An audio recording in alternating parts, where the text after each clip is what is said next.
दोस्तों नई दिशा में आपका एक बार फिर से स्वागत है। तो आज हम डिस्कस करेंगे टीजीटी आर्ट्स कमीशन जो कि 2019 में करवाया गया था, उसका जीके पार्ट 4 आपसे डिस्कस करेंगे। तो प्लीज़ वीडियो को पूरी देखें। इस जीके पार्ट 4 में आपका साइंस, भूगोल और पॉलिटिकल साइंस के जितने भी क्वेश्चन पूछे गए थे आपके 2019 के कमीशन में, वो आपसे डिस्कस करेंगे। तो कुल प्रश्न पूछे जाएंगे 33। तो वीडियो को ध्यान से देखें, स्किप ना करें। बहुत ही महत्वपूर्ण क्वेश्चन करवाए जा रहे हैं आपके आने वाले हिमाचल एग्जाम के लिए। तो क्वेश्चन के साथ कुछ एक्स्ट्रा भी बताएंगे, तो ध्यान से देखें, स्किप ना करें। तो चलते हैं आज के पहले क्वेश्चन की तरफ। तो ये रहा पहला क्वेश्चन, चालन हो सकता है। तो इसमें से आपको बताना है कि चालन किससे होता है। तो जल्दी से इसका राइट आंसर बताएं। चार ऑप्शन आपकी स्क्रीन पे है।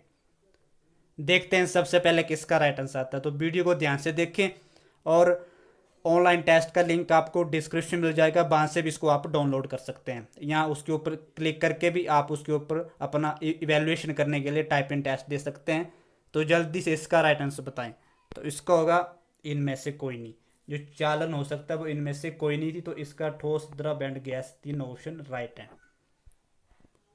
ये रहा नेक्स्ट क्वेश्चन, विद्युत चुंबक के लिए निम्न में से क्या उपयुक्त है। तो इसमें से आपको बताना है कि इसका राइट आंसर क्या है। तो जल्दी से इसका राइट आंसर बताएं। देखते हैं सबसे पहले किसका राइट आंसर आता है। तो जल्दी से इसका राइट आंसर बताएं। वीडियो को ध्यान से देखें और जल्दी से इसका राइट आंसर बताएं। देखते हैं सबसे पहले किसका राइट आंसर आता है। तो जल्दी से इसका राइट आंसर बताएं। तो इसका राइट आंसर होगा डी, मृदु लो विद्युत चुंबक के लिए ये उपयुक्त है। तो ऐसे क्वेश्चन पूछे जा रहे हैं आपके टीजीटी कमीशन में हमीरपुर बोर्ड की तरफ से। तो अच्छे से स्टडी करें आने वाले हिमाचल एग्जाम के लिए। ये रहा नेक्स्ट क्वेश्चन, हाइड्रोजन बम आधारित है। तो इसमें से तो आपको बताना है कि जो हाइड्रोजन बम किस पर आधारित है। तो हर एग्जाम में ये कई बार क्वेश्चन पूछा गया है। तो जल्दी से इसका राइट आंसर बताएं। जल्दी से इसका राइट आंसर बताएं। अगर आपने अभी तक जितने भी आपके टीजीटी कमीशन के एग्जाम हो रहे हैं उनकी वीडियो नहीं देखी है तो आप प्ले लिस्ट में जाके भी देख सकते हैं। तो जल्दी से इसका राइट आंसर बताएं। तो इसका होगा नाभिकीय संलयन पर हाइड्रोजन बम आधारित है। ये रहा नेक्स्ट क्वेश्चन, धोने का सोडा एक रासायनिक रूप में है। तो जल्दी से इसका राइट आंसर बताएं। जो धोने का सोडा है वो रासायनिक किस रूप में है। तो जल्दी से इसका राइट आंसर बताएं। चार ऑप्शन आपकी स्क्रीन पे हैं। देखते हैं सबसे पहले किसका राइट आंसर आता है। तो ऐसे क्वेश्चन जरूर बनेंगे। तो जितने भी आपके प्रीवियस ईयर के एग्जाम हुए हैं उन्हें अच्छे ढंग से उनका इवेल्युएशन करें। वहां से भी कई बार आपके क्वेश्चन पूछे जाएंगे और वहां से आपके कंसेप्ट क्लियर होंगे। तो जल्दी से इसका राइट आंसर बताएं। तो इसका होगा सी, सोडियम कार्बोनेट, जो धोने का सोडा है वो रासायनिक रूप में है। ये रहा नेक्स्ट क्वेश्चन, निम्न में से कौन सा प्राकृतिक रबर है। तो जल्दी से इसका राइट आंसर बताना है। इसमें से आपको बताना है कि इसमें से कौन सा प्राकृतिक रबर है। तो जल्दी से इसका राइट आंसर बताएं। देखते हैं सबसे पहले किसका राइट आंसर आता है। तो इसका होगा आइसोप्रीन, जो एक प्राकृतिक रबर है। ये रहा नेक्स्ट क्वेश्चन, जेट वायुयान में प्रयुक्त ईंधन है। तो ये आपकी जियोग्राफी के क्वेश्चन स्टार्ट हो गए हैं। तो जल्दी से इसका राइट आंसर बताएं। जो जेट वायुयान प्रयुक्त ईंधन है तो इसमें से बताना आपको कि इसका राइट आंसर क्या है। देखते हैं सबसे पहले किसका राइट आंसर आता है। तो इसका होगा कैरोसिन। ऐसे क्वेश्चन पूछे जाएंगे आपके कमीशन में। ये रहा नेक्स्ट क्वेश्चन, एपीकल्चर का निम्न में से किससे संबंध है। तो जल्दी से इसका राइट आंसर आपको बताना है। तो इससे जितने भी क्वेश्चन बनेंगे वो आपसे इस वीडियो के माध्यम से भी डिस्कस करेंगे। तो जल्दी से इसका राइट आंसर बताएं। जो एपीकल्चर है वो किससे संबंधित है। तो जल्दी से राइट आंसर बताएं। देखते हैं सबसे पहले किसका राइट आंसर आता है। तो इसका होगा मधुमक्खी। ऐसे क्वेश्चन जरूर बनेंगे एग्जाम में। अगर इसके बारे में बात करें तो जो सेरीकल्चर है वो किससे संबंधित है। तो वो आपके रेशम कीट, रेशम कीट से क्या है, सेरीकल्चर। अगर और बात करें तो जो आपका पीसी कल्चर है, पीसी कल्चर वो किससे संबंधित है। वो आपका है मत्स्य पालन। किससे, मत्स्य पालन से। पीसी कल्चर मत्स्य पालन से। अगर और बात करें इसके बारे में तो जो फ्लोरिकल्चर है वो किससे संबंधित है। ऐसे क्वेश्चन भी आपके एग्जाम में पूछे जाएंगे। तो जितने भी आपके कृषि से संबंधित जो हैं उसके बारे में आप अच्छे ढंग से पढ़ लें। तो जो फ्लोरिकल्चर है वो किससे संबंधित है। वो फूलों के उत्पादन से संबंधित है। नेक्स्ट बात करें जो बीटी कल्चर है वो किससे संबंधित है। बीटी कल्चर बीटी कल्चर किससे संबंधित है? जल्दी से बताएं, बीटी कल्चर किससे संबंधित है? तो वो है अंगूर की खेती, अंगूर की खेती। अगर नेक्स्ट बात करें हॉर्टिकल्चर, हॉर्टिकल्चर किससे संबंधित है? तो ऐसे क्वेश्चन बनेंगे तो जितने भी आपके जो एपीकल्चर से संबंधित क्वेश्चन है, 10 जो 10 क्वेश्चन है वो आप उन्हें अच्छे ढंग से पढ़ लें। तो एपीकल्चर हॉर्टिकल्चर किससे संबंधित है? वो आपके बागवानी से संबंधित है। मधुमक्खी किससे संबंधित है? एपीकल्चर से। अगर मत्स्य पालन की बात करें तो वो पीसी कल्चर से संबंधित है। अगर रेशम कीट की बात करें तो वो किससे संबंधित है? सेरीकल्चर से। तो ऐसे क्वेश्चन आपको एग्जाम में पूछे जाएंगे, तो ध्यान से देखें। ये रहा नेक्स्ट क्वेश्चन, रक्त में ग्लूकोज का स्तर नियंत्रित करने वाला हार्मोन कौन सा है? तो जल्दी से इसका राइट आंसर बताएं। रक्त में ग्लूकोज का स्तर नियंत्रित करने वाला हार्मोन कौन सा है? तो जल्दी से इसका राइट आंसर बताएं। हर एग्जाम में ये क्वेश्चन कई बार पूछा जा चुका, तो इसको होगा insulin. B option is right, insulin. ये रहा नेक्स्ट क्वेश्चन, दर्द औषधियाँ कहलाती हैं, तो इसमें से आपको बताना है कि जो दर्द औषधियाँ वो क्या कहलाती हैं। तो जल्दी से इसका राइट आंसर बताएं। दर्द औषधियाँ कहलाती हैं, तो इसका होगा डी ऑप्शन, इनमें से कोई नहीं। मुझे आप कमेंट बॉक्स में बताएं कि जो दर्द औषधियाँ हैं वो क्या कहलाती हैं। ये रहा नेक्स्ट क्वेश्चन, कागज एक उत्पाद है, तो जल्दी से इसका राइट आंसर बताएं। जो कागज है वो एक उत्पाद है, तो इसमें से किसका उत्पाद है वो आपको बताना है। तो जल्दी से इसका राइट आंसर बताएं। कागज एक उत्पाद है, तो इसमें से आपको राइट आंसर बताना है। देखते हैं सबसे पहले किसका राइट आंसर आता है। तो इसका होगा सेल्यूलोज। कागज एक उत्पाद है, किसका है? सेल्यूलोज का। ये रहा नेक्स्ट क्वेश्चन, ग्रेनाइट एक रूप है, तो इसके बारे में हम पहले भी विस्तार से चर्चा कर चुके हैं। जब हमने जियोग्राफी की एक वीडियो डाली थी तो उसमें आपके इस क्वेश्चन के बारे में विस्तार से भी चर्चा कर चुके हैं। तो जल्दी से इसका राइट आंसर बताएं। देखते हैं सबसे पहले किसका राइट आंसर आता है। ग्रेनाइट एक रूप है, तो जल्दी से इसका राइट आंसर बताएं। ग्रेनाइट एक रूप है, तो इसका होगा आग्नेय शैल का। अगर इसके बारे में बात करें तो यहाँ से भी आपका एक क्वेश्चन जरूर बनेगा, यहाँ से भी आपका एक क्वेश्चन जरूर बनेगा, चाहे आपका टीजीटी मेडिकल हो, चाहे टीजीटी आर्ट्स हो, चाहे एलटी कमीशन हो, चाहे शास्त्री कमीशन हो। तो जितने भी आपके एग्जाम होंगे यहाँ से आपका एक क्वेश्चन जरूर बनेगा। अगर आग्नेय चट्टानों की बात करें तो इसमें अगर आपको पूछा जाए कि इसमें कितनी चट्टानें हैं, तो ग्रेनाइट होगी आपकी, बेसाल्ट एंड ग्रेबो, इसकी 3 चट्टानें, किसकी? आग्नेय शैल की। जो मूल चट्टानें बोलते हैं उनको, मूल चट्टानें के कितने पार्ट हैं? 3। वो बता दी मैंने आपको, ग्रेनाइट, उसके बाद बेसाल्ट, उसके बाद ग्रेबो, ये आपके आग्नेय शैल में आ जाते हैं। अगर नेक्स्ट बात करें तो एक आती है आपकी परतदार चट्टान। परतदार चट्टान, उसमें कितने आपके चट्टान के रूप हैं तो उसके बारे में भी आपको जानकारी होनी चाहिए। तो वो उसके हैं 5। कौन कौन से?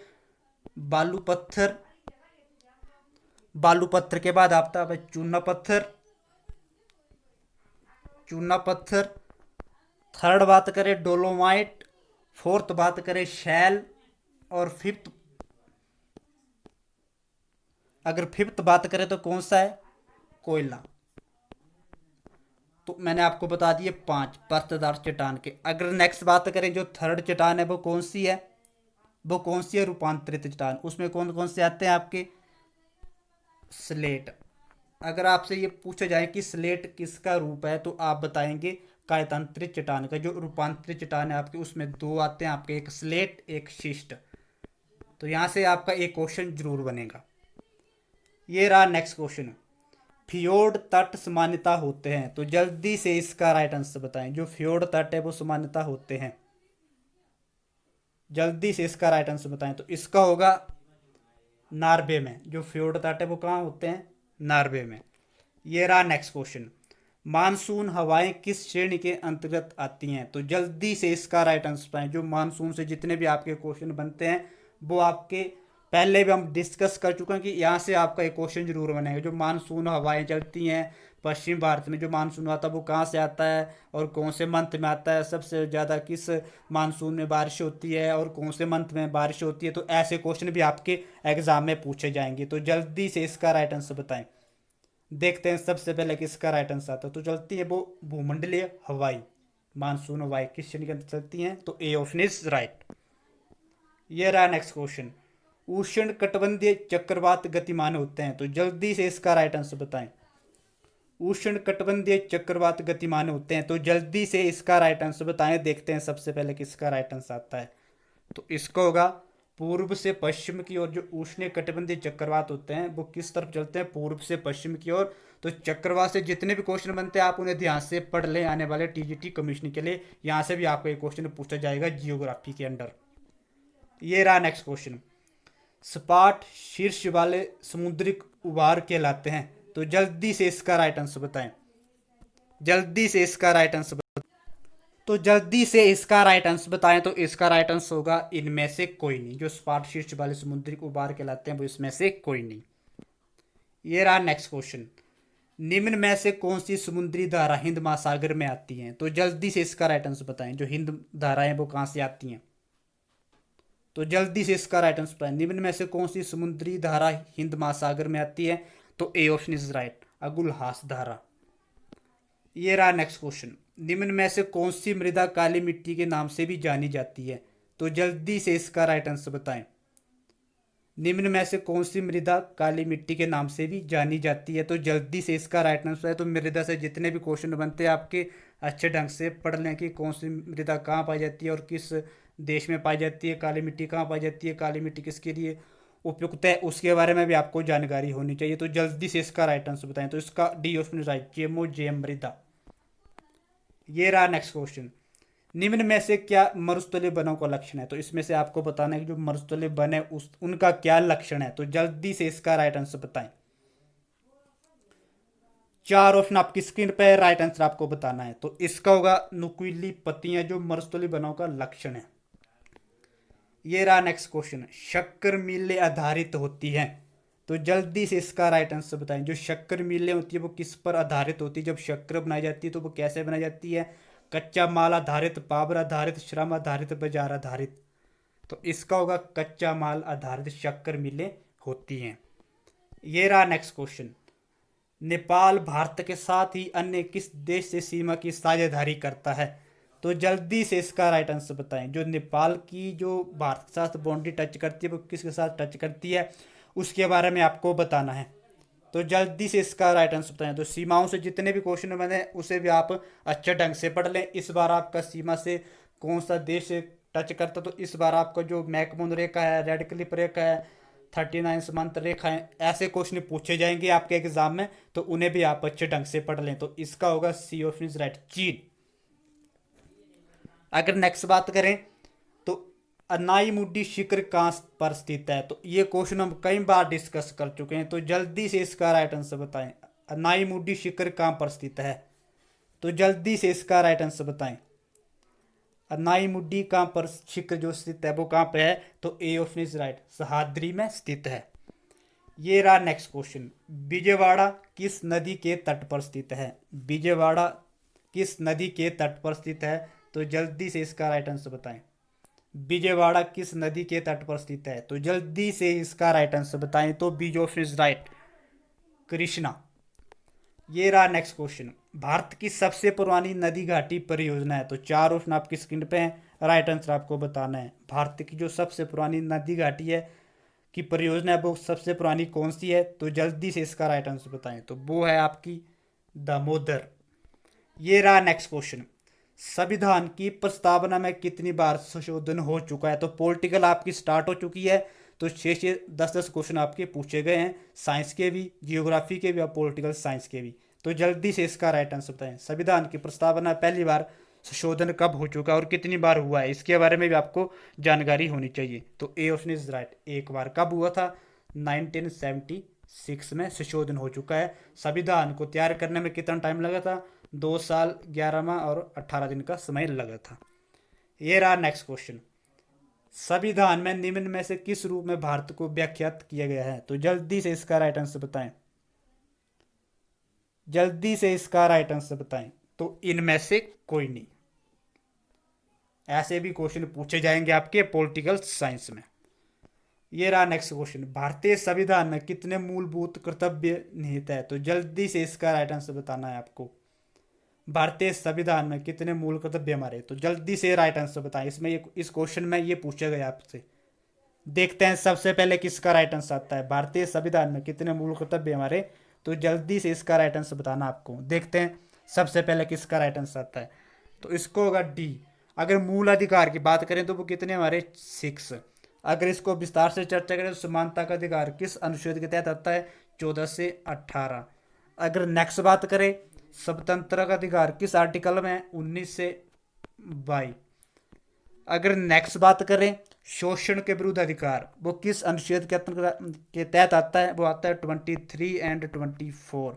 नेक्स्ट बात करें धार्मिक स्वतंत्रता का अधिकार, वो किस आर्टिकल के तहत आता है?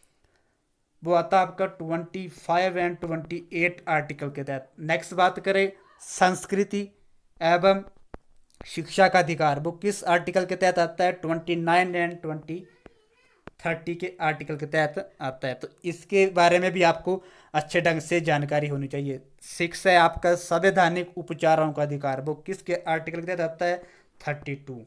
इसे आत्मा का संविधान भी कहा गया है। तो कितने आर्टिकल है आपके? 6। मूल अधिकार कितने हैं? 6। तो आपको मैंने आर्टिकल के बारे में बता दिया कि इस आर्टिकल के तहत ये आता है धार्मिक स्वतंत्रता का अधिकार। ऐसे क्वेश्चन भी आपको एग्जाम में पूछे जाएंगे। तो मुझे आप कमेंट में ये बताइए कि जो मूल अधिकार है हमारे वो कहाँ से लिए गए हैं।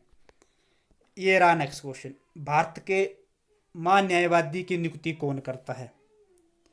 जो हमारे भारत के महान्यायवादी हैं उनकी नियुक्ति कौन करता है? तो इसका राइट आंसर आपको बताना है। तो जल्दी से इसका राइट आंसर बताएं। देखते हैं आप कितनी तैयारी कर रहे हैं पॉलिटिकल साइंस की और कितनी जानकारी रखते हैं आप पॉलिटिकल साइंस के बारे में। तो इसका होगा डी ऑप्शन। अगर इसके नियुक्ति कौन करता है तो वो करता है राष्ट्रपति। राष्ट्रपति किस आर्टिकल के तहत? 76। इसके बारे में भी आपको जानकारी होनी चाहिए। अगर इसके बारे में विस्तार से चर्चा करें तो इसे ना तो सदस्य संसद का होता है, ना ही मंत्रिमंडल का सदस्य होता है। सिर्फ उन्हें सदन में बोलने का अधिकार होता है। किसको? न्यायवादी को। ना तो ये संसद का सदस्य होता है, ना तो ये मंत्रिमंडल का सदस्य होता है। किसकी बात कर रहे हैं हम? न्यायवादी की। और सिर्फ ये इसको वोट डालने का अधिकार होता है और संसद में सिर्फ बोल सकता है।